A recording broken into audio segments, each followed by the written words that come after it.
Sari-saring isyu ang sinagot ni Nationalist Presidential Bet Senator Manny Villar nang sumabak siya sa programang kandidato ng GMA News and Public Affairs.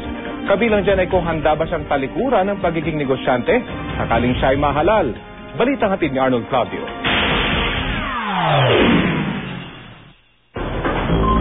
Nakaligo ka na ba sa dagat ng basura at nagpasko ka na ba sa gitna ng kalsada? Kasi yun yung madalas marinig sa'yo, di ba? Totoo yun.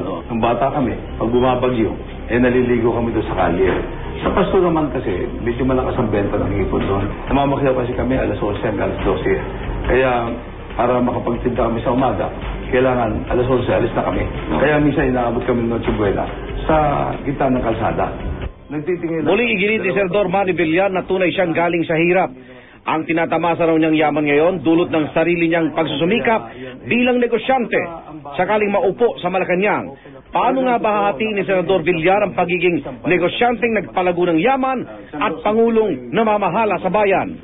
100% yan. Hindi ka na pwede hatiin yan. Okay. Pag ikaw ay naging pangulo ka na lang. Yung aking yugto bilang isang negosyante matagal na natapos din. Napag-usapan din ang isyu tungkol sa dami ng political advertisement ni Villar bago pa man magsimula ang campaign period. At sa akin kasi hindi naman ako artista, hindi naman pangulo ang aking magulang, at hindi naman bayani, wala naman akong asawang artista. Ito lamang ang pagkakataon ko para maipaliwanag sa ating mga mamamayan ang aking mga nagawa. Sinagot din ni Villar ang issue tungkol sa C5 extension controversy. 6 na milyong mga Cavite, Las Piñas, Paranaque ang makikinabang dyan. At maliwanag yan na pinadaan ko lamang doon sa aking lupa na maliit. Sabi ko nga, napakahaba niyan. Ilang kilometro yan. Maliit lang yung dinaanan sa akin. Hindi pa ako nabayaran. Pinapalaking pili. Hindi raw dapat gamitin ang pagiging negosyante ni Villar laban sa kanya.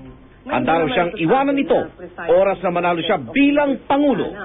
Ako naman, Arnold Claudio, GMA News.